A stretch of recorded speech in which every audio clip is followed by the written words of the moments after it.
And welcome back to Down Under Network. You are at the ANZ Team Championships, round 3, currently held in Queensland, hosted by the lovely people at Godhammer Gaming. To my right, to your left, we have the beautiful, the one, the only, Josh Godhammer Gaming McGowan. How are we doing?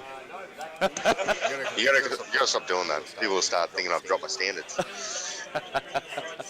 All right, so we have some interesting information. So we pretty much called the results of the team last round, WA versus Vic. We said WA got the win, and we're going to sign off.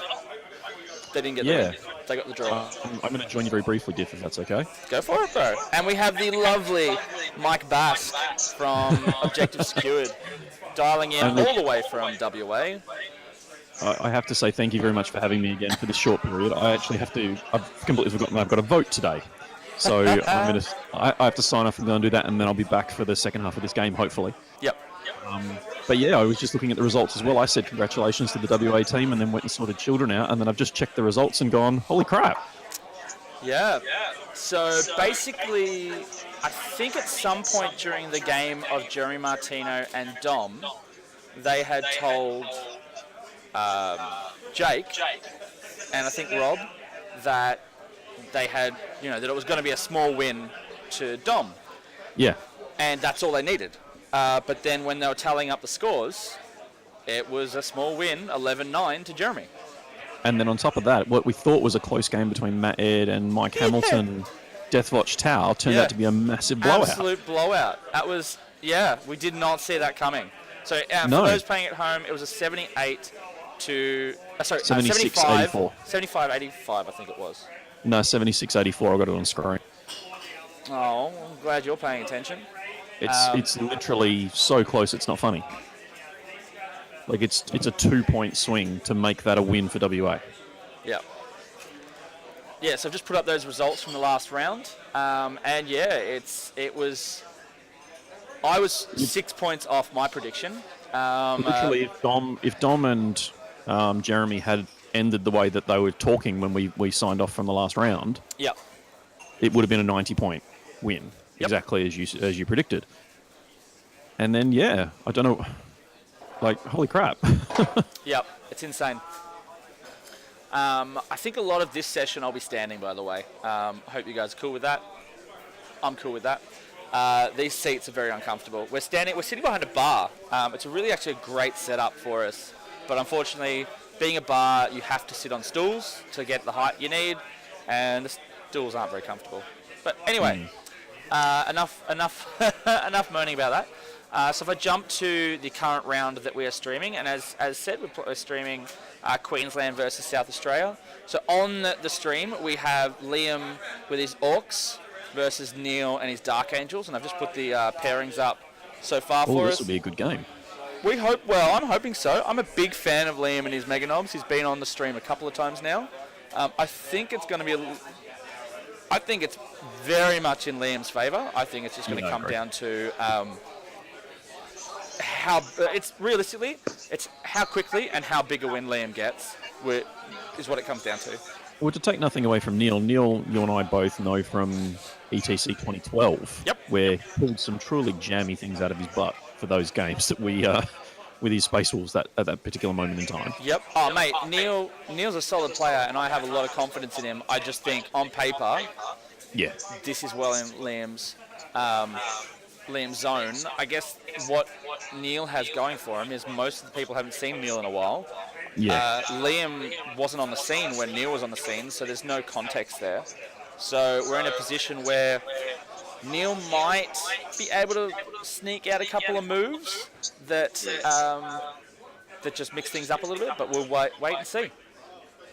Well, you've also, as the chat's pointing out right now, you've actually got Eric playing Adam Napier. Yeah, I know. Which, oh God, that would have been good to have streamed. But that would be, but you need permission, unfortunately. Yeah, that's true. One party doesn't want to, broadcast that. Spanking on stream. Yeah, I was going to say, we'll leave that one alone. There's Twitch guidelines about it. we can't have that sort of content. Oh, actually, for the record, players agreed to streaming by signing up. It's in the player pack. Well, That is true. table. Yeah. Anyway, I just wanted to jump on and say, yeah, I was really shocked to see that result wasn't a win for WA. So Victoria maintains its winning streak against WA. Point. No, but it's the streak that Victoria's never lost to WA. Yeah, they've drawn. This is the second time they've drawn now, but they've never lost. So anyway, I've got to go bail for half an hour while I Get your sort out. democracy sausage. It's probably cold.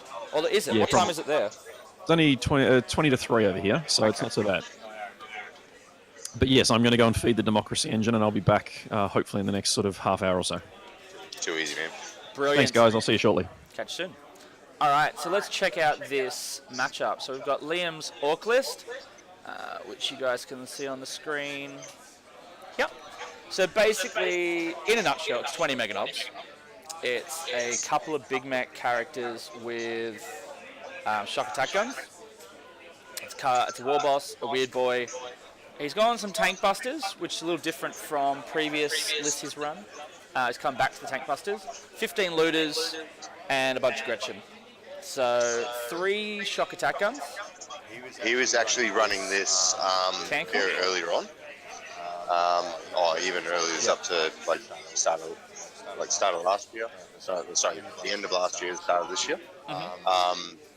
So the big thing to mention is those Mega Knobs are actually from Evil Sons. So they're a lot of plus 1 to charge, plus 1 to move, plus 1 to advance. And as we know with Orcs, and you see the War Boss in that detachment as well. So you're moving plus 1, advancing plus 1, charging plus 1. Reroll charge dice. Rerolling charges, any of the dice. Advance. They're highly consistent about getting big charges, or big. They can hustle for something that moves so slow.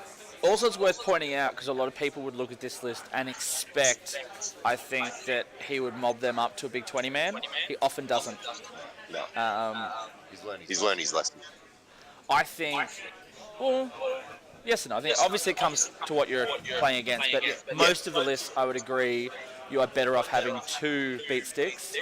It's 2 waves. Well, also, if you try and pin the front one, the other one can get you out, or you can jump that one out and push the other one forward, rather than... You're not losing a turn. Yeah. So yes, that's Liam's list. Neil's Dark Angels list. Let's bring that up. So Neil has the Ravenwing, Talonmaster, and Samael. He has 5 units of scouts, 3 units of Ravenwing bikes. Then he's got second detachment, which is Cadian Battalion, double company commander, 40 guardsmen, an Astropath, mortar team, mana core, and then he's taken a Talon super heavy with Shadow Sword. It was funny, you should have actually heard, I was over there when he was talking through his list, and it went a little like this. I've got Samael, a Talonmaster, some Ravenwing bikes, a Manticore, and a Shadow Sword. It was and a Shadow Sword. Obviously, there's no hiding that Shadow Sword, but it was, yeah. I'm like, you should have said... You might hide off the table for at least 2 turns. Yeah, I felt like saying, you should be saying, and Shadow Sword. Yes, so that is the list. The mission is... I'm not sure if that's actually up to date with the missions, so let me just bring up... We are up to mission 3.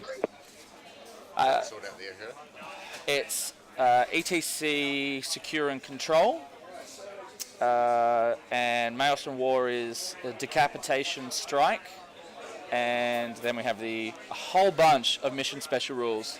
This mission is intense.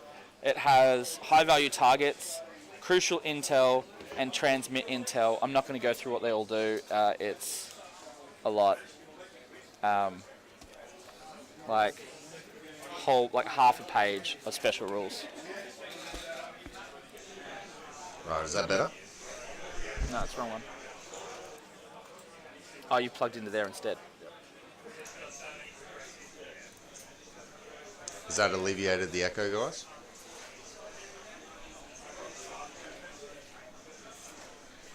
Oh, because we've taken Basque out. Yep. Okay. I plan on be walking around a bit this round just to do a more in-depth rundown of the games between all parties now, just because the stream game could blow out pretty quick. Hopefully not. There is a lot of screening in it, so there is a lot of play in there. A few of the Dark Angels and a few of the Dark Ancients, or whatever it is, for the Dark Angel strat with all those plasmas could be very problematic if Meganobs can't really commit. So they've just shook hands. Game's over.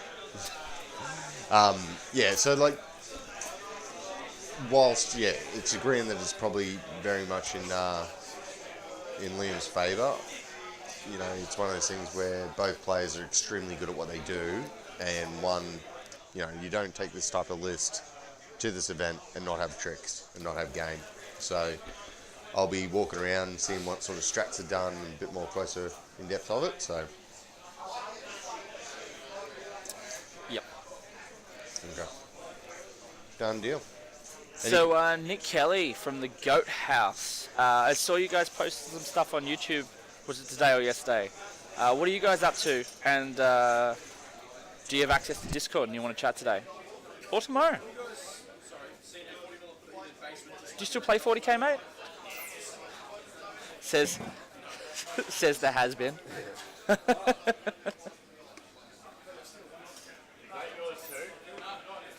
We are coming back, mate. That'd be great to see. It would be absolutely awesome to see. I'd love to get a bunch of the Vic lads to head back up to Queensland and teach these guys a lesson or two. Be like Mardi Gras 1999 all over again.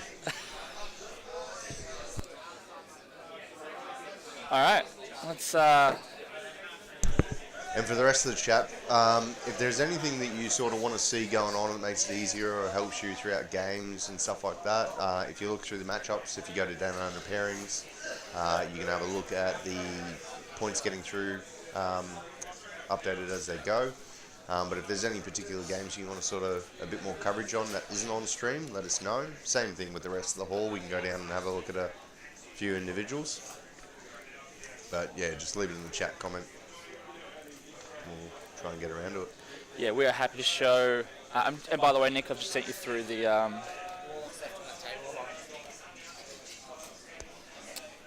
Yep. Jeremy Martino. Oh, I know who those are. Jeremy Martino. He's going to miss those Warlocks. There. His two little mini Warlocks that were in a piece of terrain that I was called over to ask how I'd rule on whether or not it was enclosed, yada, yada, yada. They were hidden then. He forgot about them and left them on the table.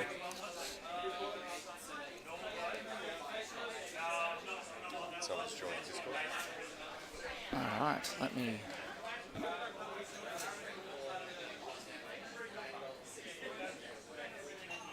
Is that a Mr. Nick Kelly? Good yourself?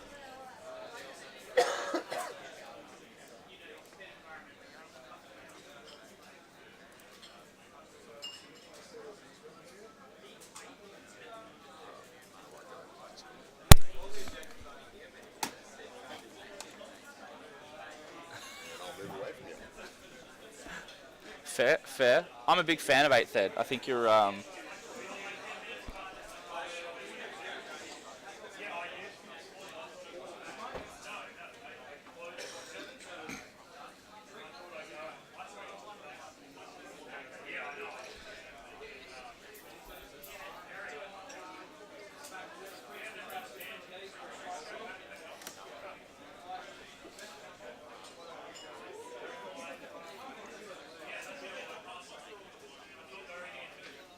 Well, it's good to see you back.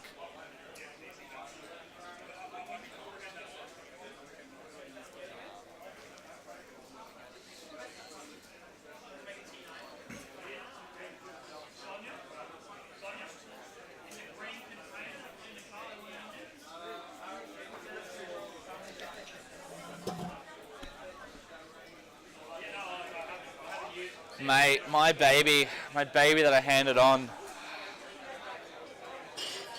Nah. I don't have the time, is what it comes down to.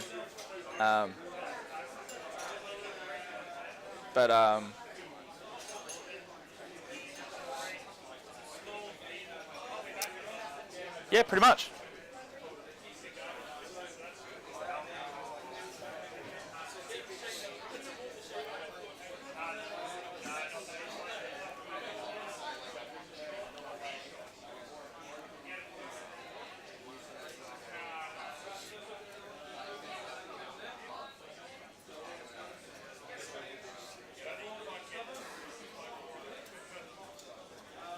Drafting a 40k army.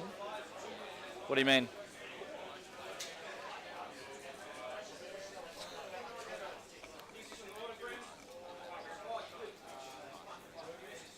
You're going to do that with units?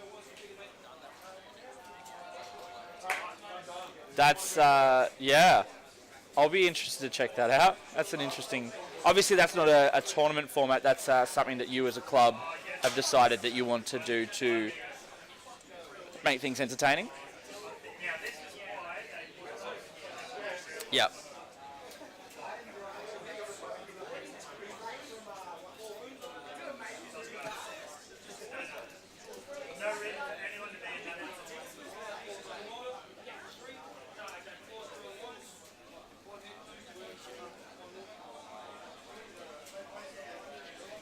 Yep.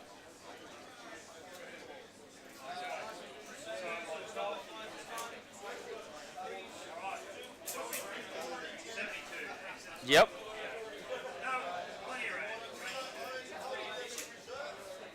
Solid.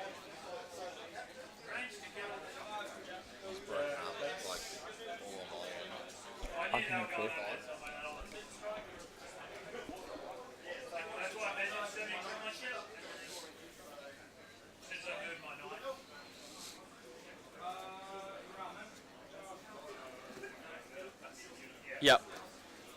So just had a question from the stream chat saying, what was that just jumped?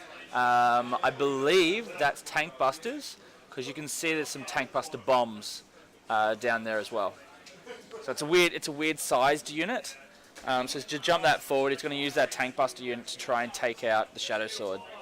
Turn 1 is probably...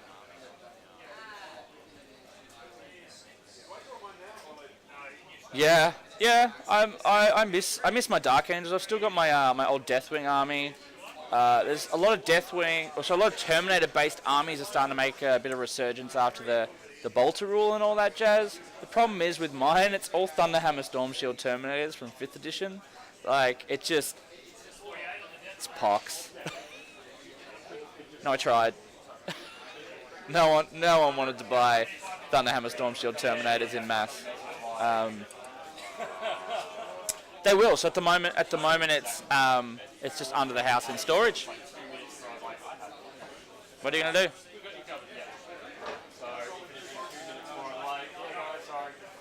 Yeah, pretty much.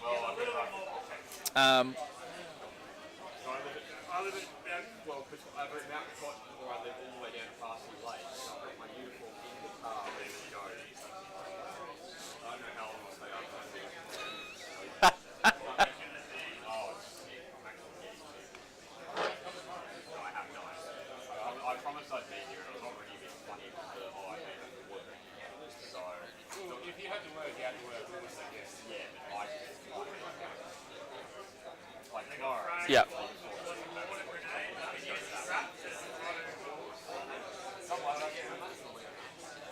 That's awesome. So there's some videos, I'm assuming.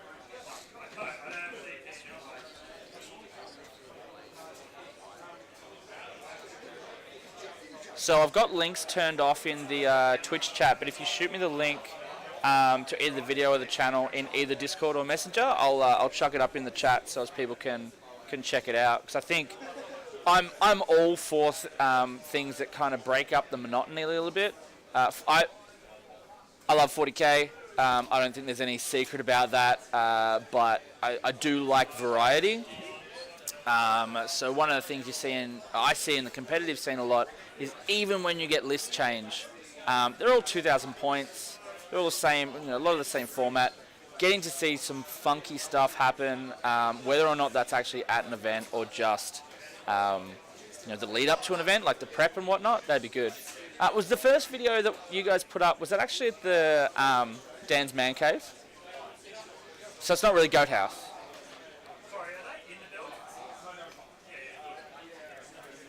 Mate, like the Hammer House?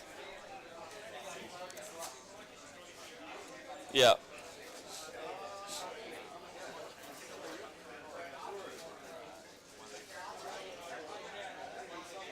Yeah.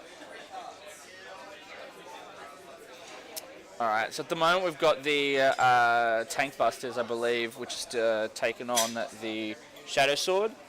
Those Tank Busters, if I bring them up, I believe those Tank Busters are in the Bad Moons detachment. So of course you've got the shoot twice strat with those boys.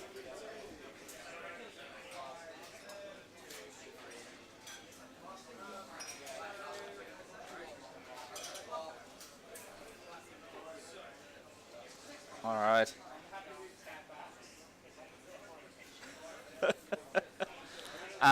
We've just got JB Painting from Down Under Network laying into Nick Kelly. No, he's not laying into Nick Kelly.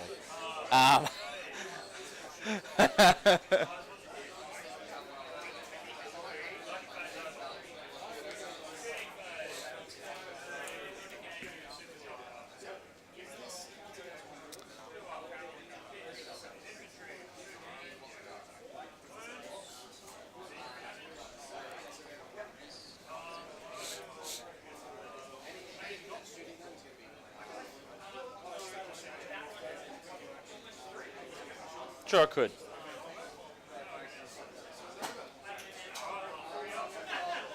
Oh, I see what you're saying. Look, I think any list could, any unit could work in previous editions. I think that might not work for all factions, for sure. I think there are certainly other factions that you probably couldn't have done that with. But there were plenty of factions you could have in 5th and even 6th to a point. Are you doing all the armies as single faction armies?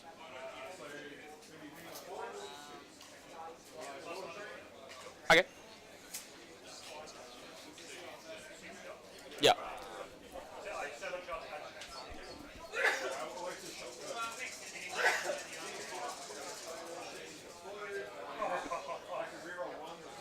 $40K draft. Yep. I also believe Black Crusade, run by Jared, JB Painting, who's on the chat, also used a 40K draft format. So yeah, I'm really a big fan of the format. Have you guys done a good video on how that all works?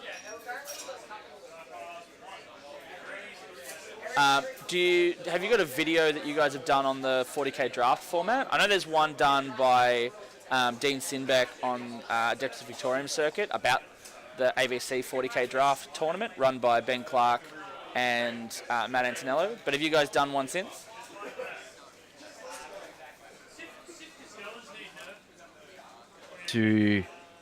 I proposed the idea to Ben. I don't know if it's going to go ahead yet, but I was going to suggest that we outreach to anyone that's going to get themselves and 3 of their friends to come in and draft their list for the 40K draft tournament, just like we did. Yep. With some like little incentives to give it a go, or maybe some prizes or a free entry or something like that. And details aren't sorted out yet, but I think it would be absolutely hilarious if yourself and 3 mates came along and said, you know what, this is what we're going to do. This will be silly. Yeah, I think it all comes down to the style you're playing and what you're interested in. And it's not always, 40K, I enjoy 40K competitive, but I also enjoy 40K beers and pretzel. They can coincide. They don't have to be different. I am just chilling out with some mates. Not that you can see them on stream. But I'm chilling out with mates this weekend, having some drinks, catching up. They're playing serious business, and I get to troll. Well, that's one of the reasons why I'm trying to force myself to do this. I've been well out of the scene for over a year now, and I hardly see any of the guys that made friends with so many people. Yeah. I hardly talk to them anymore, and it's on me. And this is my little way of giving myself a kick up the arse to come back. Yep. Jared just said that you need a schedule before the event, so we're not going to. If we do introduce the Draft and Army to Matt and Ben's tournament, it's not going to be for this year. I think their next tournament is in August. We're going to be doing it probably around that time to announce the next one, which will be 6 months out of there. So it should give you half a year to prepare. You know what I think? Here's a good idea. I think that any club could run in any event. Okay, so here's what you do. You work out. Let's just say 4 players, because it's a nice, easy number to work with. You get 4 players, you write 4 lists, but you make sure you have a number of units in similar slots that are the same number or close to the same number of points. You base them all the same. And then when you rock up on day 1, or just before list submission, you randomize some of the units that are the same points. That's a good idea. So that could be very interesting. So, I mean, you'd have to, like, for example, someone might have tactical marines of a certain number of size, and then someone else might have scouts, but the right number of scouts and war gear that they end up being the same points value as the tac squad, and vice versa. I just saw Jared write in the chat then what we were going to propose to whoever wanted to come in and do it for the tournament. Tell us what codex you're going to do it for, you and your 4 mates. You can see in the draft that we did, we drafted the chapters to the Space Marines. We were going to offer a Chaos version where the 4 of you draft a different god. And then you can either play your Chaos Space Marines with your demons. So you got 4 guys in a draft, and you might pick up a card that says Lesser Demon. So whatever god you pick, you're Nurgle, and you pick up the Lesser Demon card, you get Plague Bearers. There's a unit of Plague Bearers. Okay, yeah, I like it. And, yep. So there's lots of different ways we could do it, and this isn't something that we really wanted to run too crazy with. But if people like it, if it's going to be fun, well, why not? Yeah.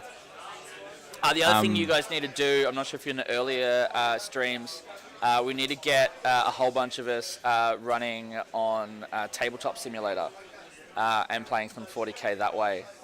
You mentioned this to me recently. I haven't looked into it. YouTube Warhammer 40,000 Tabletop Simulator. It's awesome. I might just interrupt for 2 seconds, gents. Yep. So is that a tank busters of charge forward?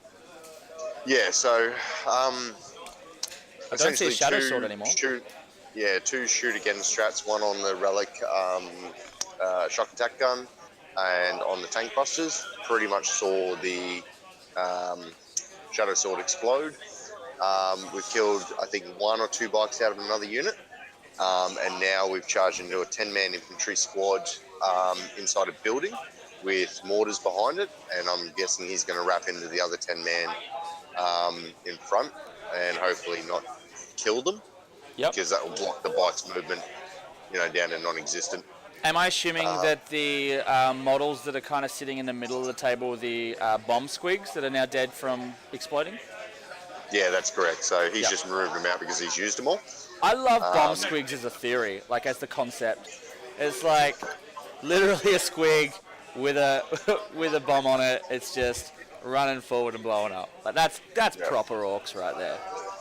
We're just trying to wait on the email from GW confirm how these bomb squigs, when they roll 5s and 6s to hit, apparently disappear into more bomb squigs.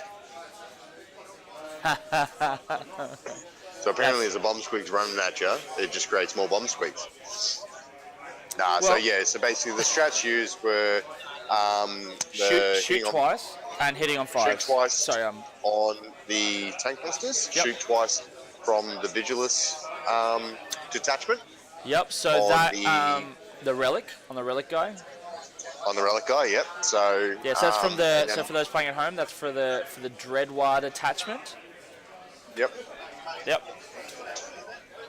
And then basically it's charged in to try and lock them up. Sorry, do more carnage. did he also do the more DACA on the... He did more DACA on the looters, but he only rolled one shot, and his CP re-rolled prior to that, so he couldn't re-roll it. So that's why he made the decisions to shoot with the tank busters again instead of the looters. Yep. Because obviously if looters got... when he went to shoot the looters, the Baneblade was only on one wound. Oh, really? So he shot the tank busters at it once and the relic shock attack gun at it, and it was on one wound. Oh. Did the looters finish it off, or did or he rolled low? No, he passed 3. He wounded it 3 times because it was only 10 shots, and he split attacks anyway. Yep. So it was basically rolled 3 4-up saves to leave it there. So then that forced him into shooting again twice to make sure he killed something this turn. Yep. Well, I definitely dealt with it. Yep. And then so on and so forth. So just doing this combat, I think they're doing cards. I'm surprised he didn't Talon outflank, whatever that ability's called, the Shadow Sword. So am I. I'm like, isn't that why you get a Talon one? Yep. All right. I'm glad we're on the same page with that one. Okay. Yep. We've seen weirder. Boy, howdy. Yep. Yeah, so but no outflanking that single threat. Didn't even park it. He's got his Manticore behind that terrain, but he didn't think to put the Baneblade there. Like those guys are getting 4-up in vulnerables. Like all the bites are getting 4-up in vulnerables that make 1 to hit and all that. But just couldn't put a Baneblade behind that building to give it obscurement at least. Like, I don't know. Weird, but he obviously paid for it. So yeah, look, tank busters from the Bad Moons, they do a good job of taking out tanks. Who would have thought? Well, this is the classic example of when everyone goes, with the new FAQ, Orcs are going to be hit because they can't mob up this and they can't mob up that. It just means you'll see tank busters and looters ran in, cohesion. Like we said, the Mega Knobs actually do better, not mobbed, because it gives you layers. Liam's giving me a funny look. Okay. Oh, that's just his face. Liam's a doctor. McGowan, can you go and ask him and just say someone in the chat wants to know if he does circumcision? He does what, sorry? I think you heard me. No, I didn't. He literally broke up right at that point. You cut out then, man. Circumcisions. Right. Snip, snip. And ideally have it so as we can hear his response. The chat wants to know if you're Jewish. Left my little Hanukkah hat at home. That wasn't an actual question. We basically went out and found out you're a doctor, so they want to know if you perform any circumcisions. That's an ongoing joke for those playing at home. I say it's a no. Yeah. It's an ongoing joke since last night, I think. Andy's just gone and asked him the same question. Yep. Now we've got to leave him alone. Yep. But the guys playing at home, the Mega Knobs are actually in that central building just to Liam's left there. So he's got all 20 in that central building.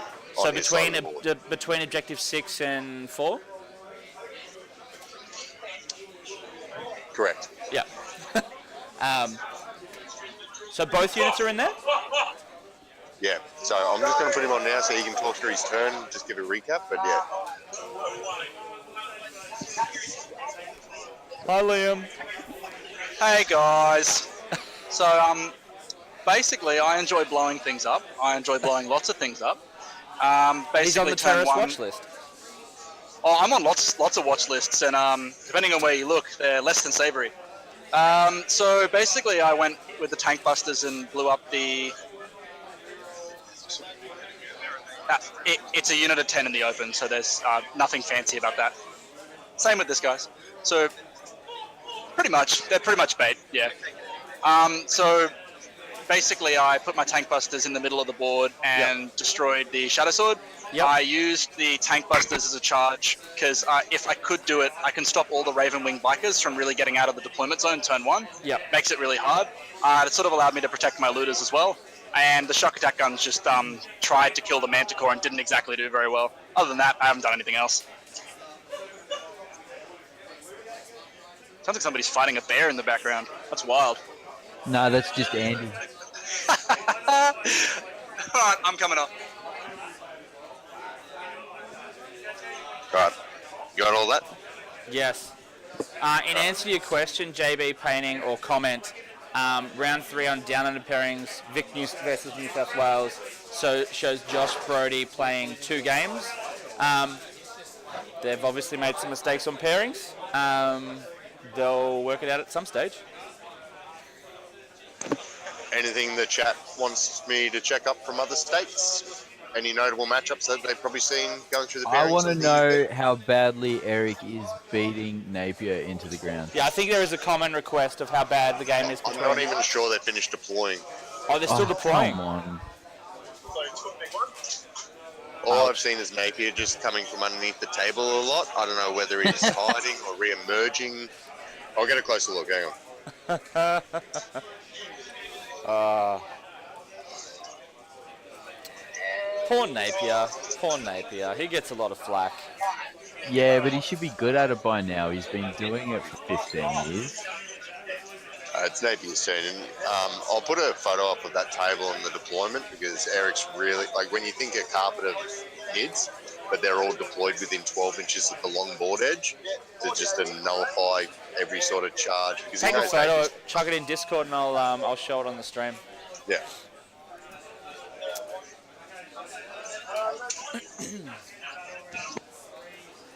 Any other notable mentions that anyone wants to know? I wouldn't mind seeing Matt Morrisoli's game. I think he's playing against Hayden Korach by the looks of it. Yeah, I think from a distance. Or maybe I'm wrong. I could be wrong. I'm wrong. The guy just stood up. He's way taller than Hayden is. Yeah, when I've got to look up it, yeah. Mate, there are some tall lads at ATC this year. I mean, for those who can't tell, because I sit down in most of the stream, I'm 6'3". I'm usually one of the taller lads. There are some absolute giants here that I've just gone, whoa. One of the guys' nicknames is Treebeard, so that's legit. All right, so looks like the guardsmen have tried to get out from that little pinning exercise from the tank busters. Be interested to see just how the Raven Wing bikes go to clear that screen. So obviously the tank busters, which are currently engaged, I believe, with some models here in the top right-hand corner, they're forcing the bikes to go round this piece of terrain, and I just don't know how. Yeah, he's just been pinned in. It was a really good move by Liam. Well done. Yeah, so it forces the 9-inch, like, it keeps him in the back corner. So he's actually tried to line his guardsmen to give her bikes to the avenue because obviously the Meganobs happen. Yep. Well, I mean, here's the thing that that'll get him. So Neil has 2 options here. He can't go straight through the middle. So he can either split the force and have the bikes go around both sides of that building, doing a bit of a love heart shape, which makes a bit of sense when I actually draw it. Which he's not going to make the full distance in one go, and then Liam can then respond by just focusing on one flank then, and not have the concern of the serious pushback. Alternatively, Neil can send his entire force around one side of a building, but then once again, he then leaves an entire flank open. I don't think there was any move strats on those Guardsmen. Because then he's left a pretty big gap out the back. So basically, you're looking at that gap's not big enough for Meganobs not to attack twice all the way through that green. Not to mention Meganobs still have guns. Like, they're firing 3 shots each at strength 4. They will murder 10 guardsmen not in cover. So before they even go in. The bottom right-hand corner of the screen for us, you've got the 3 shock attack gun Big Macs on top of the building. The models that are on the table right next to it, what are they? That's his 3. That's his 3, like his 2 warp heads and Mega Knob. Sorry, Warbot. Okay, so with Mega Knobs? Yeah. Okay. Yep. So the Mega Knob tail's out the back. So he's got 20 Mega Knobs in the central building. Yep. Followed up with his 2 casters. Yep. And he'll have his War Boss around there somewhere. And so he's got the looters on top of the building in the bottom left-hand corner? And the looters are out just behind the characters. Not to mention what he usually does. When he's got fully intact buildings that you can't see in or get around, is 9 times out of 10 he'll just jump using the +2 and all that. Yep. No, not the looters. He'll do it to Gretchen, and then basically just materialize them inside a building. So those 3 characters can't be looked at, can't be targeted, which means in the shooting phase means his characters can't be shot. Yep. And because he's got 70 plus Gretchen, he'll just do that every turn until you try and take it from him. Yep. Bikes can't go into buildings on the bottom level. Yep.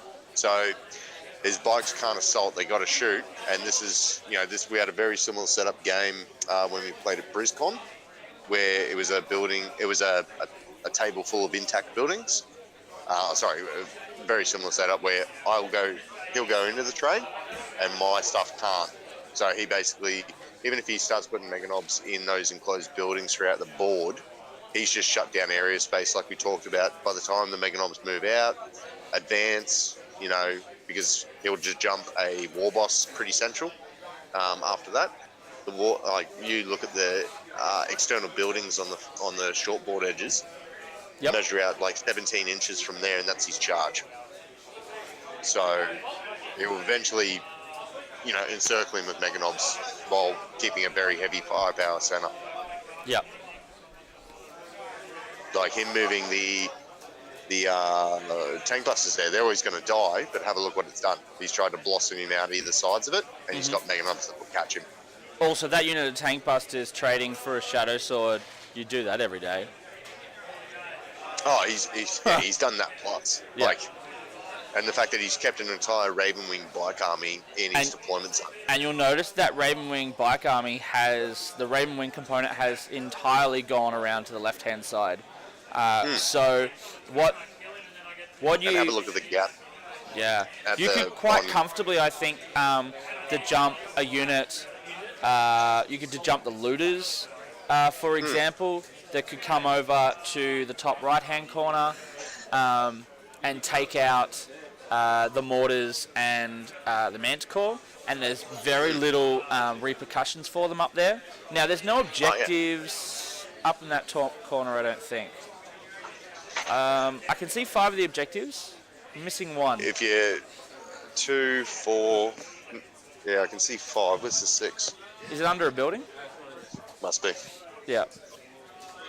I'm assuming it's got to be in... One sec, I'm just muting off. It won't be in the central one. Where's your 6 objectives? 1, 2, 3, 4, 5. And there's one underneath. Okay. It's on the top of the building. Okay. Yep. So right in front of the Manticore. That's objective number 2 on the roof. Thanks, gents.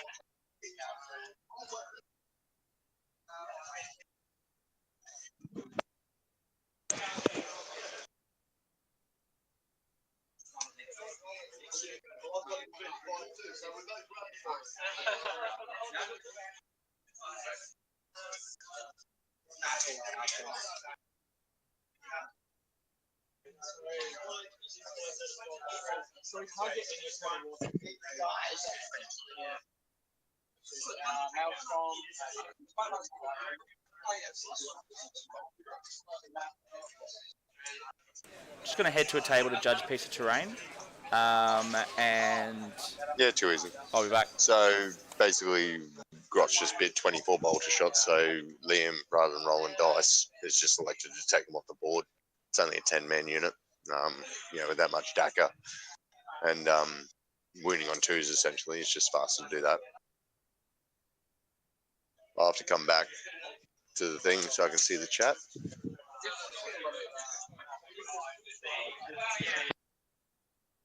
I must say, Josh, the terrain looks awesome from those photos you put up. Yeah, so all the terrain was basically given by QGG, so Jason Beasley. So this is sort of basically the guys who do Orkfest, Winter Warfest. They've just co-hosted BrizCon. So he's been working pretty hard. Like obviously they've been a club for years and they've always supplied really good terrain. But ever since 8th edition's come over, like they've really been putting the time in. But yeah, like we're trying to get Diff to upload some photos and whatnot. But yeah, everything's crisp. Everything's got a mat. There's a good, we've got a good mix of everything like that. There's not too many tables where you sit there and go, oh, wouldn't really like to play on that one. So yeah, I think 8th Ed just did that to everyone. I remember when I came up to Queensland last year, everyone was just smashing out terrain. Which one did you go to? I can't remember what it was called. I honestly can't remember what that tournament was called. It was in March.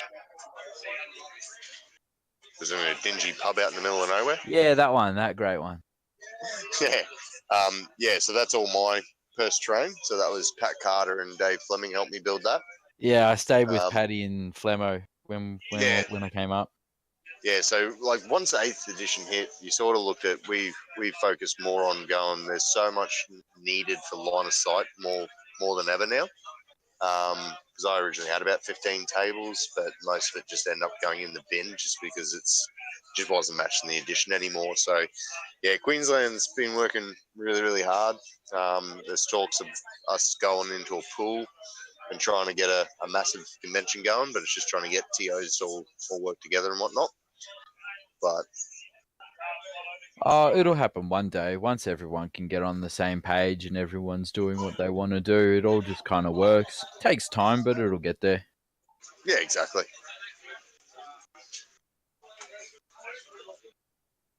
Yeah, I'm very surprised that Shadow Sword died so easily, but I'm struggling to see how much it would have done against that Orc list. Like, I don't feel like it was that much of a big loss. I mean, it's a big loss in terms of points, but I don't have the list on me, but did it have the 4 sponsons? it did, yeah.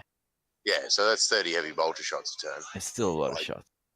Yeah, like it's one of those things.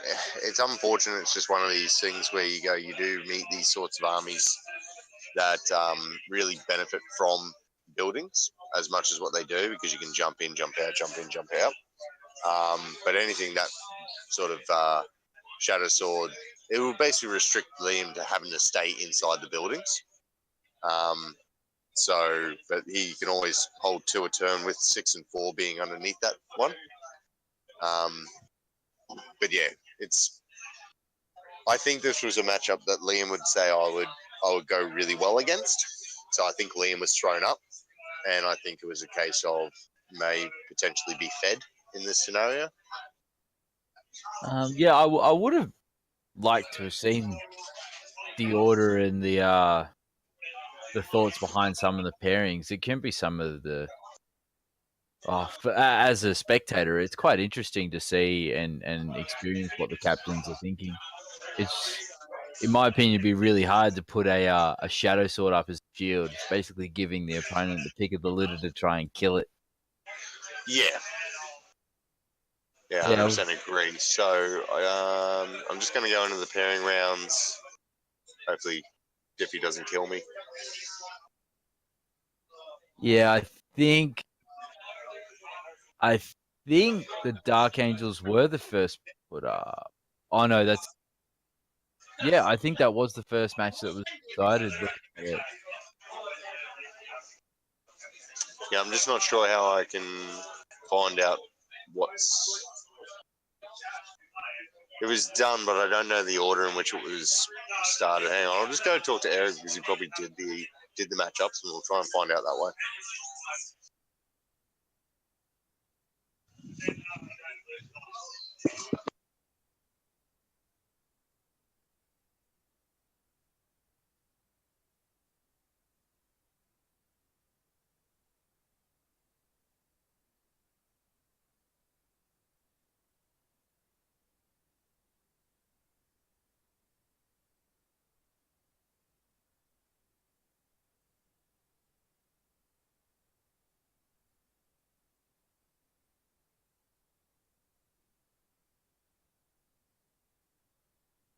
All right, so I just got Eric with me. So South Australia threw that list up first, and the choice was between Liam's Orcs and Rory with his Tau, which is like 46 drones and 3 units of broadsides. So he chose Liam's Orcs. So, yeah.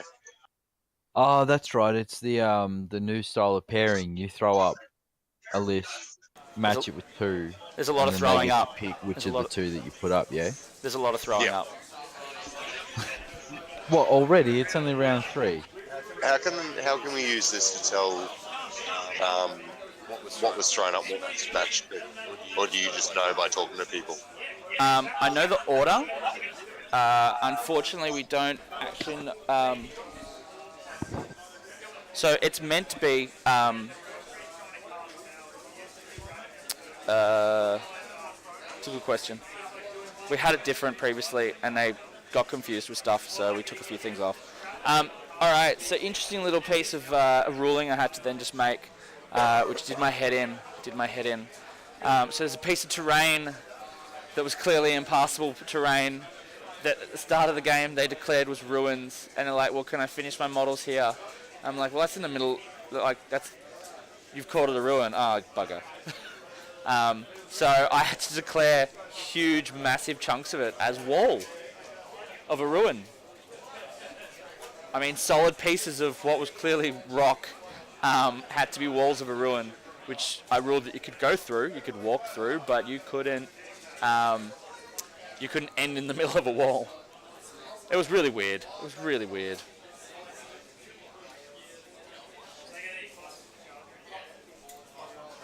Yeah, I remember I had something like that at the last ATC I went to.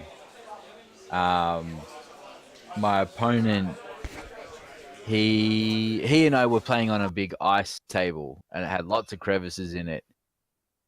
And it wasn't declared at the start what was impassable. Yep. Mate. Yeah, it wasn't declared what was impassable or not at the start, and he assumed it was impassable. I assumed it was open. Arguments. Yep. Here comes the pain train, guys. The Mega Knobs. All right, so I'm here with Neil. So I'm all mic'd up, Neil. So you're on stream. So you want to walk us through your first couple of turns? Yeah. You guys can hear him when he talks? A little bit, yeah. All right, hang on. I'll put him on. Pressure. There you go. Hey, brother. Okay. Hello. We've been talking about your wonderful escapades of 2012 ETC. Oh, 2012 ETC. Yeah. Yeah.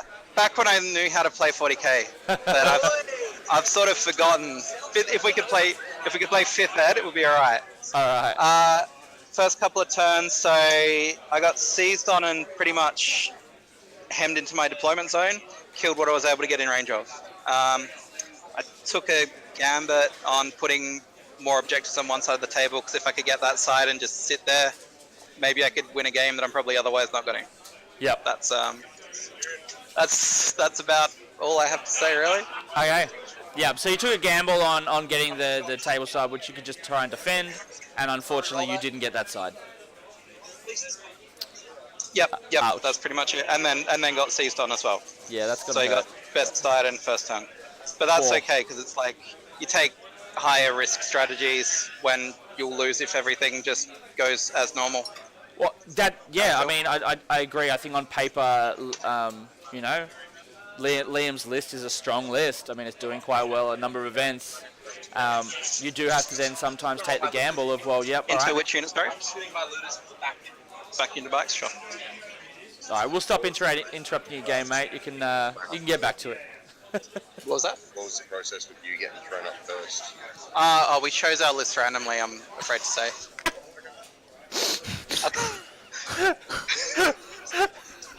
Okay, off we go. That Yes. makes me very happy. So for those that heard that, there are a number of teams out there that go into a lot of effort of working out. They go through every single other team's list. They go, some people have a traffic light system. No, red, I don't want to play it. Green, I'll win. Yellow could go either way. Some people score it from 1 to 10, 1 to 20, but you get the gist. They prep, and then from that they work out how they're going to pair. South Australia, on the other hand, just randomly pick. I'm not sure if they just randomly pick or they randomly pick who they're going to throw into the bus first. I'm not sure. Could go either way. Fun little fact, I got confirmed last night by Matt Aird, who was who's on Team WA, but has been the captain of WA for a number of years in the past. And for a while there, he'd have some pretty little chart, and he'd roll it like a D20, and then he'd pick from it. It was all just a mindfuck. He picks like a normal person would pick, but he made people think he was randomizing it. Good old Matt Aird. Mate. And then they complain about Vic for switching players' names. Basically from the stories I've got so far of Matt Aird and Vic's, both Vic's and WA, we're scum. No. I'm kidding. Just the Vic's are. I love you, lads, if you're watching this back. It's all lies. All right. So those tank busters look to be gone. Am I right in thinking they're gone?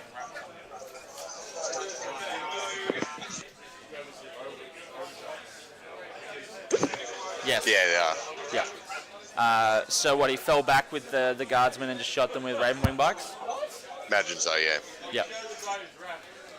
I was too busy trying to take photos of Napier's game and whatnot. I wasn't watching him parade. Oh, did you shoot them through? Yep. Alright, let me... Another one is an update. So that is the Napier versus Eric with Eric's deployment.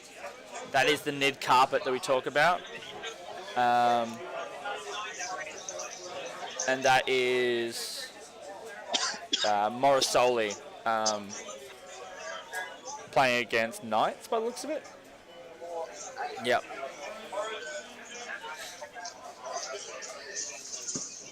This is turn 2. So the first one was Napier's first turn, and now this is him second. All right. Well, he's still there.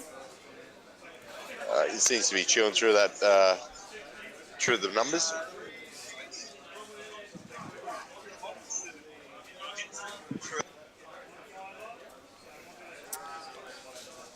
All right. So that's a few bikes getting picked up. That is a few bikes getting picked up. I think this turn is going to be brutal. Yeah, absolutely so brutal. The first back squad was hit by looters shooting 2 shots. Remember, you can still blow CP to shoot again, which is probably what did it again. Remember, we've still got Meganobs with either power claws shooting, or they can just say, I've got sticks. So you might be able to wrap him in the center there. But basically, the only thing that we've got to take on the Megadons now are the bikes, and they're getting taken out in quick succession by the looters, because 2 damage, bikes are 2 wounds. Yep. Doesn't matter if you've got a 4-up in bun or a 4-up normal save, because the looters are neg 1. So it's every time you roll 1, 2, 3, you're losing a bike, which is expensive for Ravenwing. And, you know, if Liam ever rolls a 5 or a 6 for how many shots, you're looking at over 150 shots coming out of him that turn.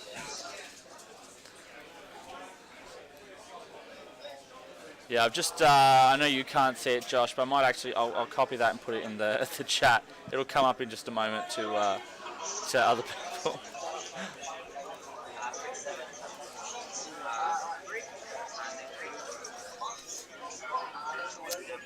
So this is, I've just put up a real picture of Napier's game and with Eric. Check your Discord chat, Mr. McGowan.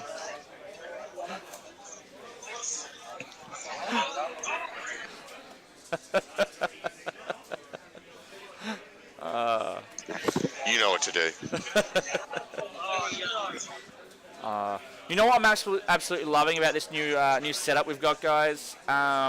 So previously the laptop that we had was just not enough to cut it for doing what we wanted to do for streaming. The PC that we got built specifically for us I've got so many things open that I could not have done in the previous setup. Doesn't sound like much, but it's a big deal. Eric, Nick, you know what I'm talking about. You're like, you know shit. Yeah, I had a lot of streaming stuff back when I was still involved in Street Fighter and Street Fighter tournaments. I bit dated now for what Twitch can do. Yep. But yeah, I'm liking what you've got going. I'm also liking the fact that I have NBN now rather than dial up, and I can actually watch this. Fair. Well, we've actually got the best internet I've had at any tournament stream so far. At a pub in Queensland. Priorities in Queensland. Mate. I've just chucked up the YouTube playlist for the Goat Hammer Gaming YouTube channel. So once this stream's over, if you're after some more content, it's of a slightly different variety, but definitely worth checking out. It's pretty ghetto, and we swear a lot, naturally. We swear a lot here. Did you watch? If that's up your alley. Did you watch the last round? I caught about halfway through. Okay, well, there was a specific model that we may have accidentally called the wrong thing a couple of times. Yeah, I think its actual name is Columbus. A Columbus? Is that what you reckon it's called? Yeah.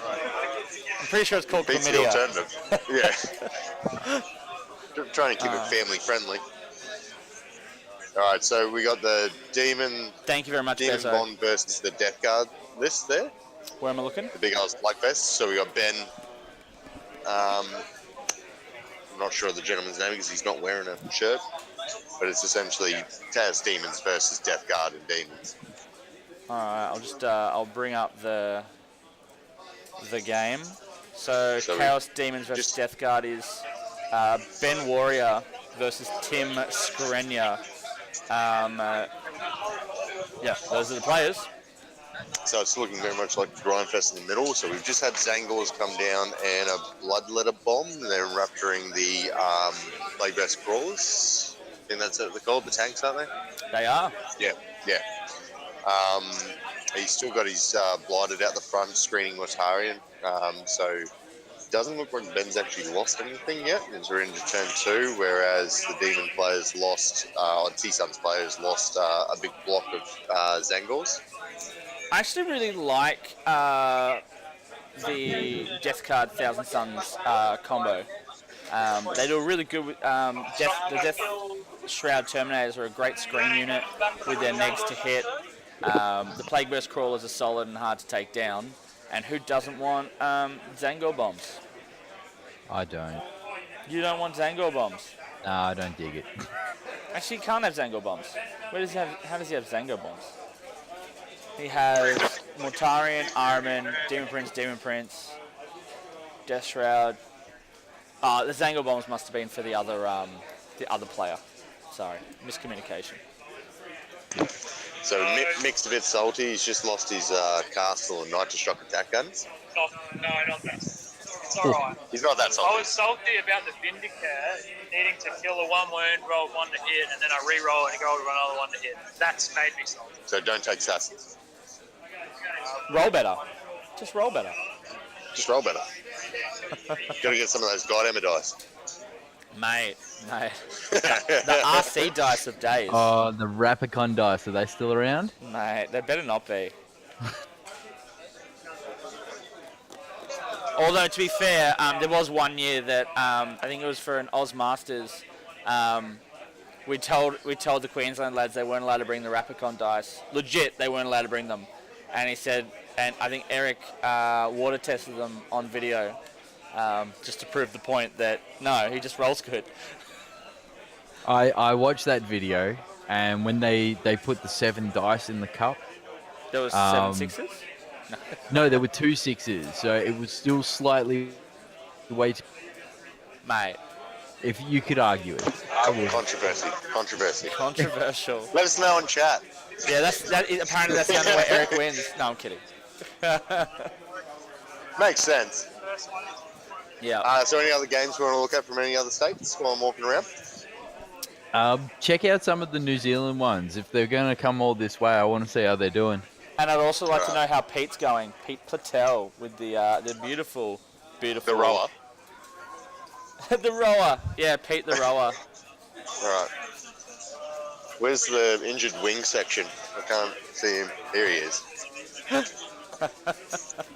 All right, so we're getting the Right, Meganobs so pushing he's up now. versing Gene Steel Colt versus the Mercs. So how's it all going? Touch and go? Yep. So apparently this is the pivotal turn, so I'll walk away so I'm not distracting them. It's pivotal. But we've All got right. look like rock saws going into Sense. That's probably not where Pete wants them. No, so I might check up on that. And we got Yeah. Mr. 3++ himself with his Hey, Miguel. lovely tower. Do you want to be on this chat? Who is it? Stiffy? Hey, Diffie. Hey man, how you doing? Hello. Hi, how are ya? Well, I was better, but now I'm speaking to you, so I'm fantastic. Oh, that is. Oh, thank you. Oh, that was like I felt like a diss was coming, and then out of the nowhere you shocked me with some praise. I actually almost fell off my chair. I'm ashamed that you didn't actually. Fall off my chair. That was your Yes, ploy please all do that along. next time. That was your It ploy was. all along. Just to confuse you. How is so- streaming going, my friend? Streaming is going well, and so for those that are watching and listening to the sultry tones, not salty, the sultry Either or. tones, either or, of Mr. 3++ himself. How's that all going? I don't think I've touched that in months. When did you annoy me last, McGowan? It's about 3 months ago, I think, that I looked at it. Oh, you annoy me daily. Sorry, it's your wife that annoys me. What's her name again? Oh, that's right, it's Kirby. So yeah, I haven't touched it recently. Life has unfortunately been busy. Oh, it's good to be busy. I have to go sometimes. back to play my game now, so I'll McGowan is allow going it. to take this away. I'll Bye, allow it. people.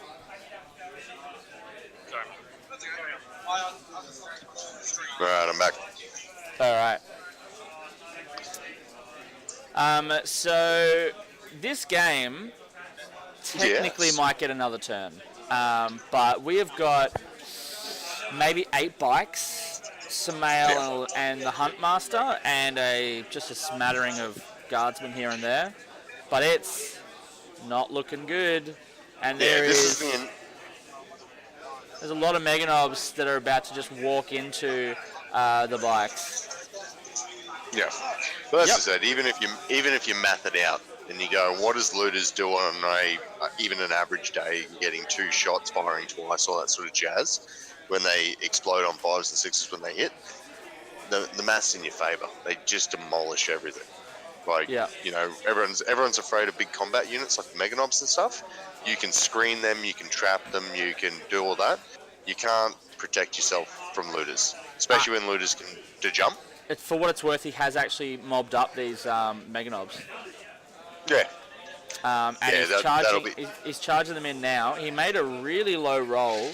I don't think that's such a big deal. Obviously, he's not as far up the board as he'd probably like to be, but he's far enough up that he's going to easily be able to take out the 4 bikes he's in combat with. Yeah. So he's probably going to engross in the building somewhere and basically get all the Meganobs central to that. It's usually a leadership thing if he's worried about it. Like if he knows he's going to take a hit, he'll go, well, I'll take 8 Meganobs out of one 20-man unit and be leadership 12. Yeah. Compared to, that way he's only needing a 4. If he rolls a 5 and 6, he can re-roll it for leadership. Yeah.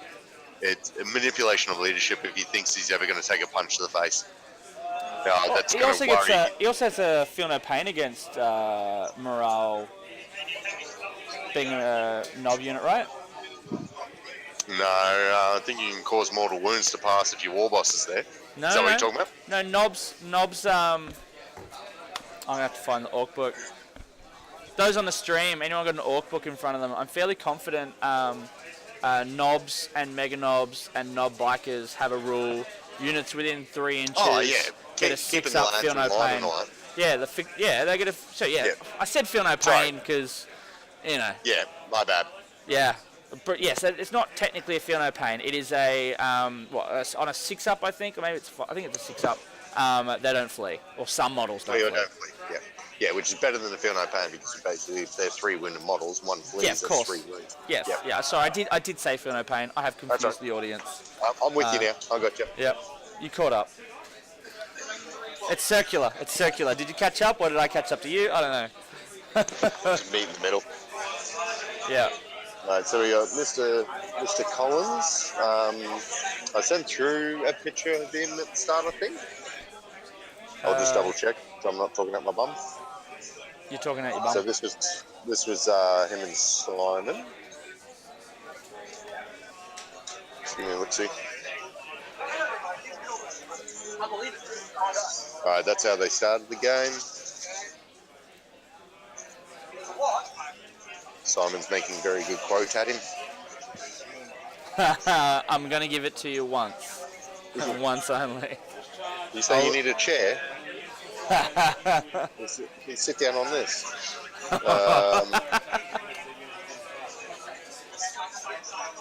It'd be more along the lines of back in my day. Mate. Right, and I'm just going to give an update photo for this one. There are a lot of has-beens here this year. The has-beens never go away. Yeah. They just lurk. And for those wondering, I put myself in that category these days. All right. It's better to be a has-been than it never was. Yeah. So that is the South Australia Adeptus, the Sisters list with the Imperial Fists against the boats from Queensland. So still quite a lot of boats. I thought it'd be an interesting matchup because that's all Dizzies versus essentially an army that has nothing but 4-up or 3-up in vulnerable saves. Yeah. And being both within buns, and it just pumps out a piss ton of strength 5 neg 1. There's a lot of sisters still left, so that's what I'm saying. Like this is the difference between the first, like, because obviously the stream watchers can see that army work in the first game compared to what it's doing now. Yep. You know, that's like turn 2, turn 3 of 50 odd Dizzy shots a turn, still kicking. Yeah. You know what I mean? Whereas first game it just looked like, you know, he was rocking around with paper. And so this game, obviously, those Mega Knobs look like they've managed to obviously take out that 4-man unit of bikes, which was always going to happen. I mean, 20 Mega Knobs. So at this stage, it looks like there is a unit of guardsmen up this top right-hand corner remaining. It might even be stretched out a bit further than that. I dare say, yeah, so those scouts up the top, I think Liam... Oh, the scouts, sorry. Scouts. Yeah, Liam might actually attack again because he can't actually attack in the combat phase, but he can still charge them and wrap them. Yeah. He might just, for the sake of spending 3 CP, put his Mega Knobs wrapped around those knights, around the scouts, so it saves him from getting shot at all. How far away are the scouts, you reckon, though? Probably at 2.5 inches. Oh, okay. So, all right. So, they're in that top left building. No. So where the Mega Knobs are, they're on the crater. Just out they're blending in a little bit on my end. So for those watching at home, I believe Josh was talking about there's a unit here in that top left-hand corner. That they're blending in a little bit with the grey crater. So Josh is suggesting pay the strat, fight again. He probably look if he declared them. Well, he may have, but you know, if he declared them. This is a classic strat you can do with orcs, is that you wouldn't, just so you can do this. You can fight again, but then you can't actually attack them. And then basically they're locked. So the Mega Knobs don't even attack them. Scouts will attack them, but yeah.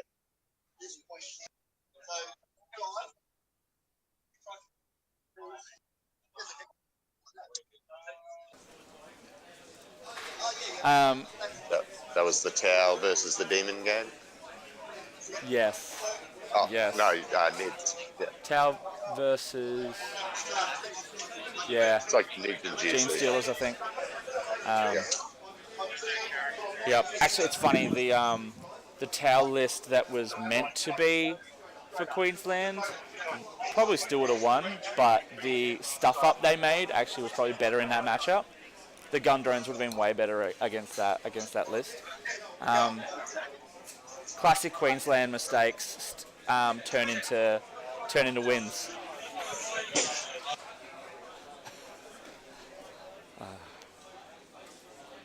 Well, that's what happens when everyone's checked by, a million people. Eric and Dad, didn't micromanage everyone on the team as much as what they should, so mistakes were made. Yep. So it looks like Eric's about to cop a charge from a unit that's been picked up and thrown down again. Ah. So we'll see. Napier's getting aggressive. So these guys basically go 10 inches straight. Yeah, this stream game, I think is pretty much ending the way we thought it was going to. Getting seized on, losing it, all that sort of stuff. So yeah. It's one of those things. Yeah. I think, look, and to be honest, like if it was between bomb squigs and a split shot from looters and one shock attack gun left the Baneblade on one wound. Yeah. If this was a singles event and we had control over which game was on the stream, we probably wouldn't have picked this one. It's not really a very balanced matchup. But being a team event, we pick a team to be on stream, and they get to pick which one which game they play in it.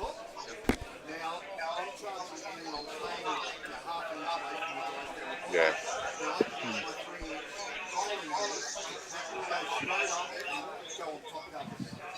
All right. Well, this is a good time as any to do some plugging of sponsors and services and all that jazz.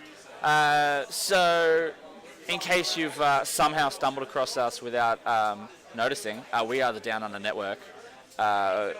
We are a team of 40k enthusiasts that like to bring you predominantly 40k live tournament coverage. However, we are providing more and more hobby-related content from Mr. JB Painting.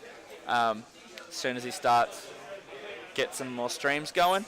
Wink, wink, nudge, nudge. Mr. JB. Yes, we also sell the beautiful objectives you're seeing on stream right now, the Down Under Network objectives, $40 or slightly cheaper if you're a Down Under Network Patreon or patron. You can find us at patreon.com/downunder_network, and we have a Patreon-only Facebook group and Discord channel. So we have weekly Discord chats where you guys can talk to us, talk to each other. There's hobby chats, there's list advice, a whole bunch of cool stuff up for grabs there.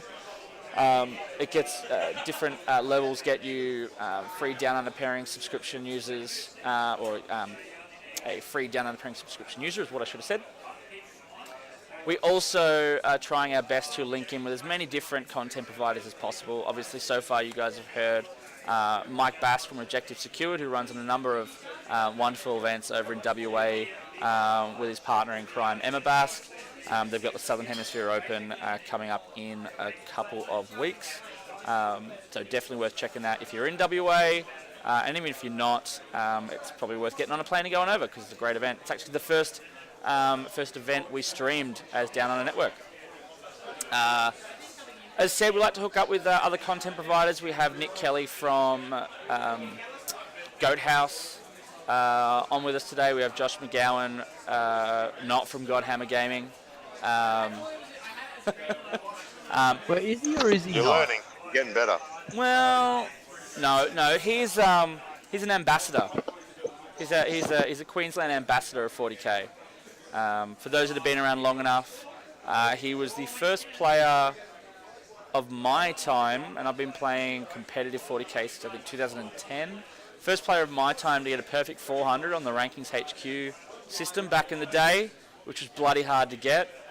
So has been. I remember Rankings HQ. Mate, it's got nothing on downunderpairings.com. I'll give you that. You've done well. I'll give you that. Yes. Shout out to some of the sponsors that have either helped us out with this stream or have just generally helped us out over the last 6 to 12 months. Frontline Gaming, both US and Australia, have been fantastic with both hosting us and also helping us get involved with things like CanCon and whatnot. They're a great mob over there. Check out their wares and the content that they put out. OTP Terrain from WA have been with us pretty much from our very first stream. Great mob over there. They do 3D printed terrain of all different shapes, sizes, from Titanicus scale or smaller up to knights and all that jazz. They're now doing additional services like trophies and custom jobs, so check them out. Knights of Dice have been a great support of late as well, and they put out some pretty great content. Last stream, I believe we were talking about traveling to events, and if you want to do it, you've really got to invest in transport products like cases, foam, and bags. And Knights of Dice, when they purchased the Laser Touch brand, they've taken that and run with it, and they're putting out some really great product, as well as MDF or laser cut terrain. And Viv's just a great dude anyway. Viv is a champ. He's been putting out some great videos of late. Viv actually used to run a store called the Battle Bunker, and that was the first FLG that I really got me into competitive 40k.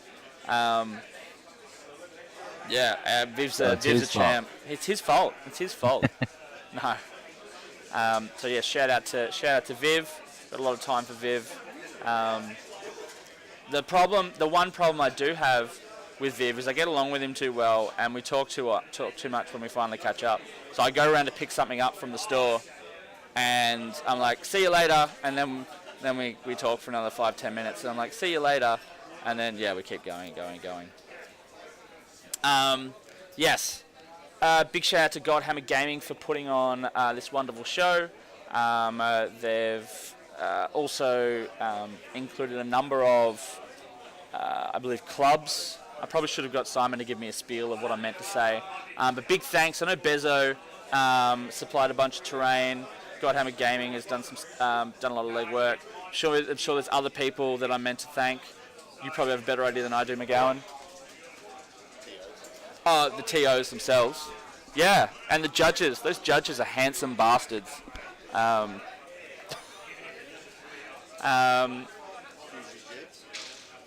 Probably. I said Bezo. Yeah. Well, I didn't know what club he was from. Queensland Gamers Guild. Big shout out to them. They put on a number of great events. They just ran BrizCon along with Normal Blokes podcast, and I think they've got Winter Warfest. Yeah. Well, there's a Winter Warfest and there's a Winter Con, and both winters. So I'm like, winter is coming. All right, that's what you need to know.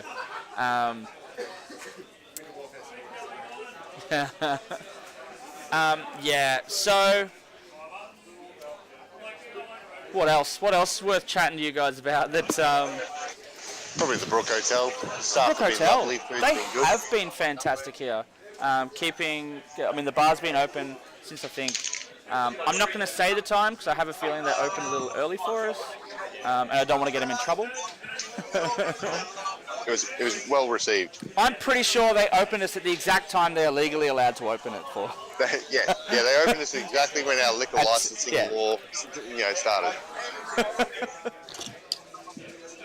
All right. Yep. So I'll just check how the other teams and round are going so far. So far, we only have the one score in, and that's from Queensland. That's the big 20-point win we just saw before from Rory with his towel. We'll wait and see how the rest of the results go as they come in. Who was Rory playing against? He was playing against the Gene Stealer Colts. Savalis and his Gene Stealer Colts. Yep. Look, it was a bad matchup. GSC Nids running across the board against Gunline Tau. And as I was saying earlier, the towel list was meant to have a lot more shield drones in it, and there's a bit of a stuff up between Ducky, Rory, and Simon. And Eric told Duck, "This is what you need in your list, or we need in the list." Ducky sent the message to Rory, but it said gun drones instead of shield drones, and Rory just copied and pasted it and sent it to Simon, and Simon just copied and pasted it and submitted it. So that sounds very, very reminiscent of a particular storm surge. Yeah, probably. Or do you remember the year of the Land Raiders? Yeah. Yeah, but that's when Victoria was like properly hated and they didn't give us a quarter. They were the good old days. They were the good old days.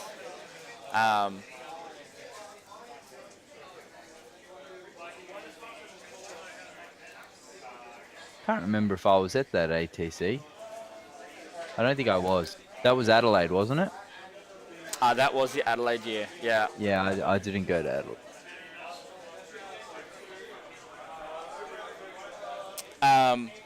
In short, JB, Vic, and New South Wales just haven't hit the confirm their pairings button. So I'm not sure if I can hit that for them. Let's see.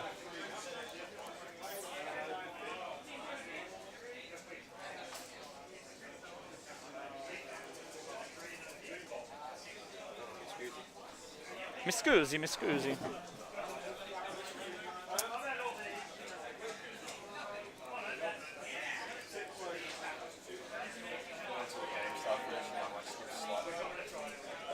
Alright, I'm just trying to see whether or not I can submit that for them.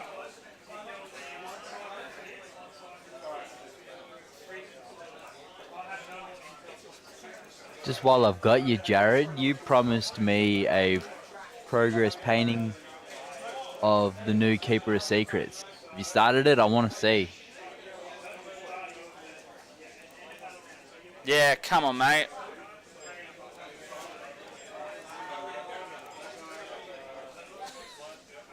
There's a bit of a lag between when he hears us and when he has a chance to answer. Or maybe he'll just refuse to answer. Mate, I haven't even bought one yet. I can't wait to see him do that. Mate, some of the stuff that Jared guy can do is it's pretty impressive. He's pretty good painter. He's pretty good. He's pretty good. The only thing I wanted to do more of is stream paint? it. Nah, stream it. Just actually paint. We love you, Jared. I would watch that.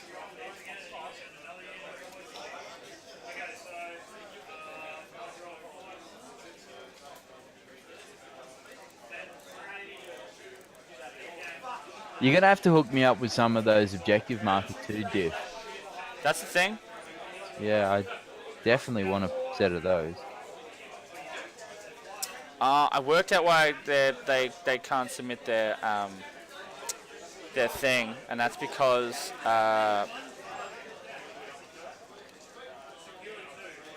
they've stuffed it up, and they haven't put some of the correct. Where am I going with this? They've put the same player twice, is what it comes down to. So I might actually put myself on mute. Is McGowan still hovering?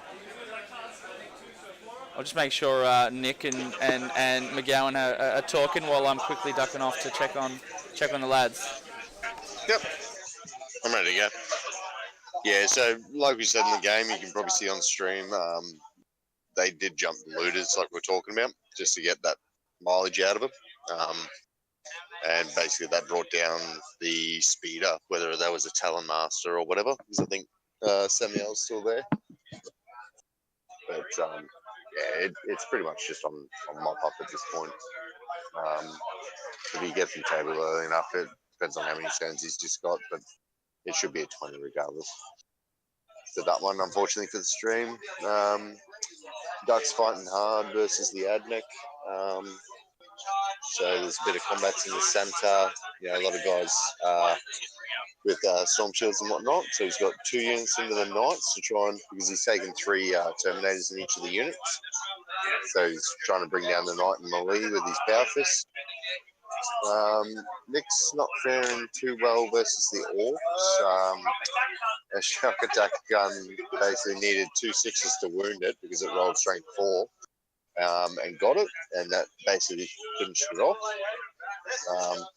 So it was like just rolled enough wounds and then obviously enough damage to take the last of the wounds off it, being -5. So, can I pick your brain about that Death Watch list real quick, Josh? Because I don't know how it works very well. You got mixed units now. So you got Terminators inside and bikes or normal Marines or whatever. Yep.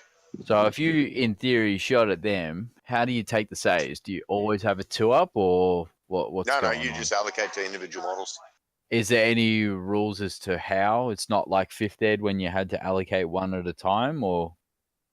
Yeah, well, that's the same thing. So basically, see, where a lot of people get mixed up in 8th is they do fast dice rolling, which sort of skews it. You're meant to, in 8th, you're meant to roll every single dice individually. So basically, you as the player, say you have 2 Terminators, 2 bikes, 2 Vanguard, 4 guys with storm shields or whatever. As soon as a shot is hit and wounded from a weapon, you can pick that dice up as the owning player of the unit being shot at. And Diff's left his mic on. I can hear Big Ed having a good time back there. Yeah, so you can nominate who you're taking the save on. So if it's a 2-wounded bike, you got to roll saves 2 at a time. If it takes a wound 1 at a time and stuff, because obviously damage doesn't splash over. So that's how those units operate. Right, makes sense. So they are highly resilient units. Like when I think there's about 40 or 4 units in that one. All 10 wounds, 10 models. So it's almost up to about 15 wounds per unit. You start sitting there going, all right, you know, pleb shots or 7 shots, no AP, right? 2 at a time on the Terminator. You know, 2 up, 2 up, 2 up. So power 1 at a time, 2 up, 2 up. CP reroll if you fail it, keep them alive just to sink that extra firepower into them. But that list will probably have to be looked at differently again because of the FAQ changing special ammunition and bolter rule. Because you can't use bolter rule and special ammo in the same turn. Oh, so right, you're playing pre-FAQ for this. Yeah, we're all pre-FAQ, yeah. Yeah, cool. Yeah, that sounds very reminiscent of 5th Ed. Splitting your saves across your models. That was one of the... Yeah, pretty much. But as I said, like basically you keep shooting, taking saves on a model until you kill it. Yeah. Like if you ever fail a save on a 2-wounded model, the next shot has to be allocated to it. So is that the same if you have like a 3-wound Terminator and you take a wound off it at some point? The next lot of allocations has to be on the wounded model first? That's correct. Yep. See. Correct, yep. Yeah, so basically... Like it. Yeah, so yeah, so you go, all right, I'll spray you with a bit of bolters and leave the plasma to the end and hope that you want to try and just, chunk it on the Terminator and then all of a sudden a plasma shot goes through. Stuff like that. So there is tactics a way of doing it because you can allocate how your opponent takes their saves. So you can basically just line your dice up in a row and you go, I want you to take these ones first and then those ones and then those ones. So for those playing at home, Jared's been working on a Zench Demon Prince. I've just put the image that's on the Discord chat up on the stream. It's pretty. That's pretty. How many of those you making, mate? Because I actually, I really like that. I really like that. What did you think about potentially using the wings that come with the model that's that head and what are they called? Work with me here, guys. I'll find the model. I say work with me, guys. Nick can probably see what's going on, but Josh is just wandering around doing his thing. Yeah, I was having a look. It's a big mishmash of stuff. It's really... It's from... what is that? I want to say... Half of it is the Demon Prince kit. Okay, no, it's the Morg... Yeah, but part of it's from the... I'm just bringing up the... Oh, is it the Morgeist and the Vargeist? Yeah. Is that what it is? Boy. Yep, I'm just bringing that up now. From the dead? Yeah, they're baller. So they're this kit. There's two versions of it.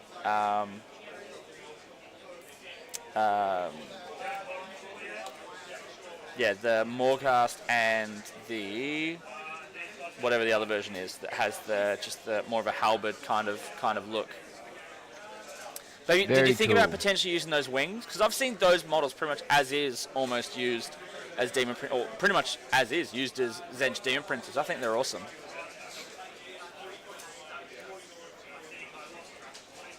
No, I do like the ones you put on it. It makes them look a bit more like Magnus. Yeah. I think they're baller. I like the wings on them, and I think they're definitely... I've got two of those ready to rumble, I think. I may have actually given one to Benny as a thank you for something. I think he made some stuff for me or painted stuff for me, and he needed one for something. It's testing my memory now. Is this game potentially over? It looks pretty over. Oh, no, there's models under number 2. Jeez, thank you. It's like they could hear me. They actually can't hear me. But it's like they can. So, look, it's unlikely he's going to get tabled, which is good. It's very early on, however, and... Do you know what turn they're up to? They haven't been updating, but I'm going to say 3. And I'm going to mute because I'm about to have to make a judge's call, I have no doubt.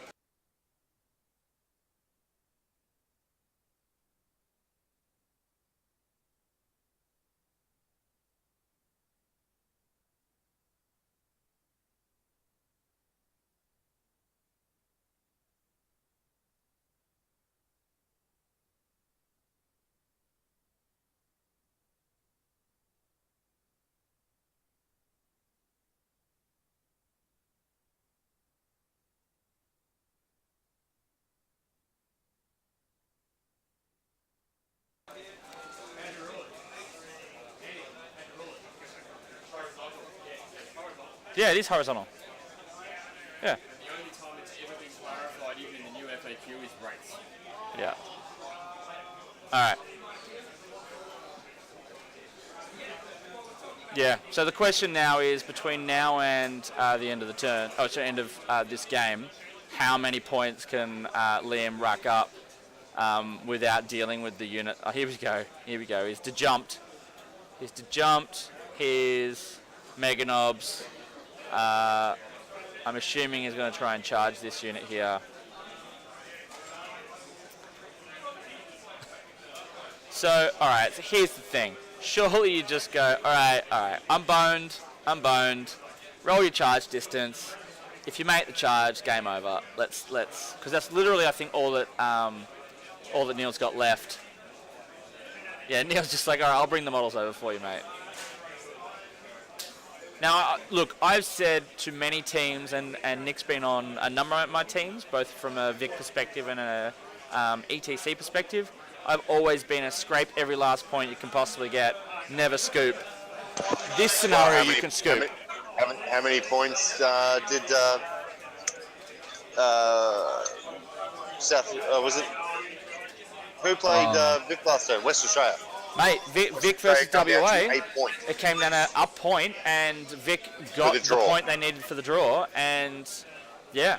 So yeah, scraping every last point you can. But as I said, if he makes this charge, it's game over. You don't need to roll the dice. Like, there's what? Well, what if he doesn't?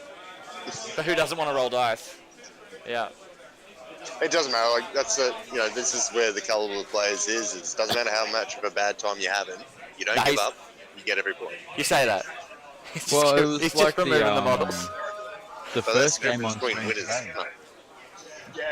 That was who was that first on screen? They were almost late. That was Jason Collins versus Ben Clark from New Zealand.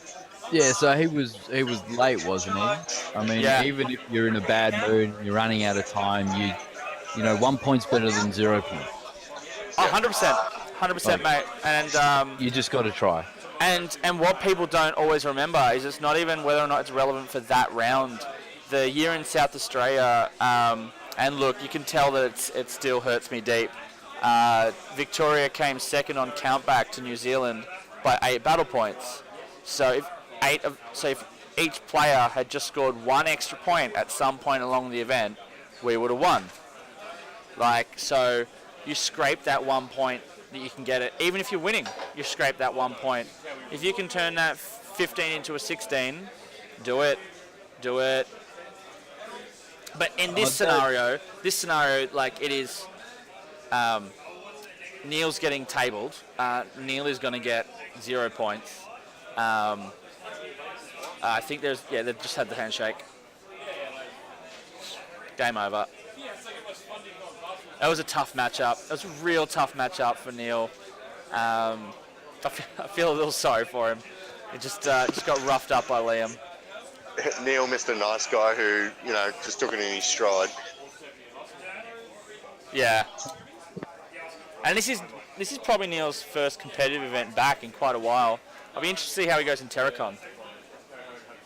Are you going to Terracon Diff? No, I'll be. Adam's going. Adam will have all the gear, and I'll be streaming remotely.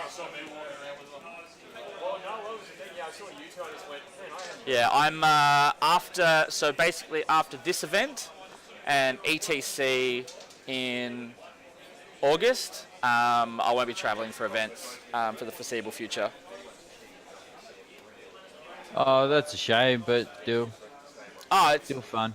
Oh, for sure. I'll still get involved with the streaming and whatnot remotely. It's just, for those who don't know, I travel a lot for work, and so it's a lot of time away from my family. And if I then add in weekends that I also then have to travel, it's just even less time. And,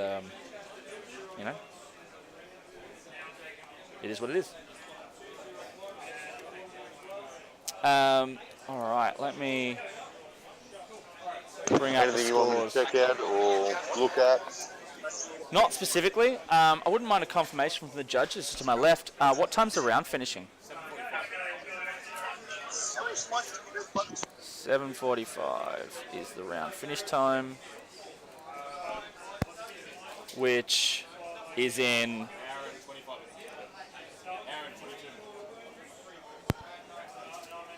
about 45.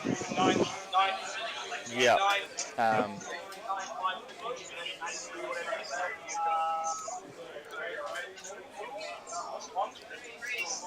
Yeah, hour and 20 minutes left in the round or thereabouts. Yeah, 7:45.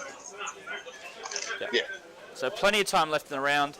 What we might do is we might sign off here. I might do a little bit of Facebook live streaming here and there, mixing around, judging and just walking around. So feel free to join us over on the Facebook channel. So facebook.com/Down Under Network. And for those interested, tomorrow we will be streaming 2 games. So there's 2 games left. They are meant to be starting, I think, at 8:15 Australian Eastern Standard Time. I did a post up yesterday on the channel with, you know what, let's just bring it up.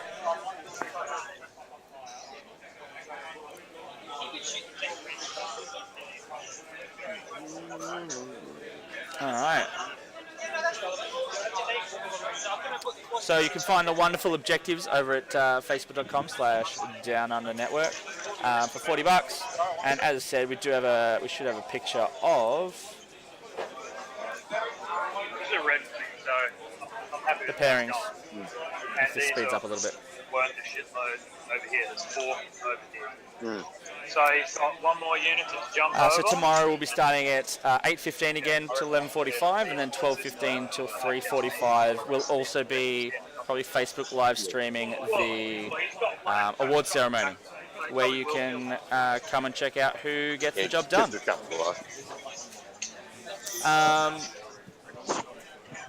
Yep. Sorry, this game didn't go for a little longer for you guys, but we could ask him to re-rack and do it again, or we could hurry up and get Walduck finished, and he can do his Armulus penalty on stream. Suicide shots? It's a suicide shot. They can just do it mid-round. I don't think it's going to deteriorate that game any more than what it already is. All right, as said, head on over to Facebook. Make sure you hit follow on the channel here, like on the Facebook page over there, subscribe on our YouTube channel, and any other thing we do. Social media. Yeah, social pipes. Big thanks to our additional hosts that we've had so far today. So big thanks to Partner in Crime, Josh, Pretty Boy McGowan, for helping us out. Mike Bass from Objective Secured over in WA. Yeah, typical. I just join in and it's all finishing up. Mate. The voting queue was long. Unlike this game. Yeah, well, I've been trying to follow it while I was stood in the queues, and yeah. If anyone hasn't already done it, doing a postal vote is the best thing you can ever do. Yep. I highly recommend next year or whenever we're going to do the election ever again. You don't have to give a reason either, by the way. You can just do a postal vote. I'm travelling. Yeah. They send you it in the mail. You can just comfortably do it on your kitchen table, and away you go. All right. So thanks all for joining. And Nick, I got interrupted there. And a big thanks to Nick Kelly from Goat House. Is it Goat House Gaming or is it Goat House? Most people like to chuck the word gaming at the end of their name these days. Oh, we're something like that. Just Goat House. Decided. Yeah, Goat House is all it's going to be, I think. But yeah, thanks for the plug. Thanks for having me. We will be back. I look forward to jumping back into 40k soon. Brilliant. Well, as I said, if you are free tomorrow, more than happy to jump on. The more the merrier as far as I'm concerned. I have to do a bit more of traffic light signals to make sure we don't all talk over each other, but I think today worked quite well. And hopefully everyone enjoyed what they saw. And until tomorrow, peace.